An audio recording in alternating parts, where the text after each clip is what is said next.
বতৰ দেখিছে কিমান একদম কোলা হৈছে, বৰষুণ আহিব এতিয়া। আৰু যিহেতু আমি গাঁৱত থাকোঁ, গতিকে আমাৰ বাবে গৰু ছাগলী মেইন।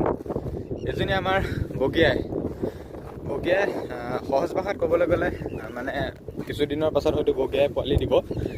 তাই গাভিনী পৰি আছে। এজনী আমাৰ বগীয়াই, তাইক নিবলৈ আহিছোঁ, পথাৰত এৰাল দি থৈছোঁ। বাকী আৰু এজনী আছে, ইজনী যে দেখিছে, এজনী হৈছে ৰঙিয়াই। তাইও গাভিনী পৰি আছে, তাইও পোৱালি দিব কিছুদিনৰ পাছত। এজনী ৰঙিয়াই, এজনী। বাকী এই ৰঙিয়াই আৰু এই বগীয়াই দুইজনে ইয়াৰ আগতে এটা মানে পোৱালি দি থৈছে, আৰু দুইটাই দমৰাই হৈছে। এই দুটা দেখিছেনে? যিহেতু আমি গাঁৱত থাকোঁ, গতিকে আমি প্ৰকৃতিৰ লগত মিলাই জীৱ জন্তু পুহিব লাগিব। এইটো হৈছে ৰঙিয়াই পোৱালি, এইটো হৈছে দমৰাই, আৰু বাকী এইটো হৈছে দমৰাই, এইটো হৈছে বগীয়াই পোৱালি। বাকী এতিয়া আমাৰ ঘৰত বৰ্তমান গৰু 4টা। যিহেতু গাঁৱৰ মানুহ, গৰু মেইন।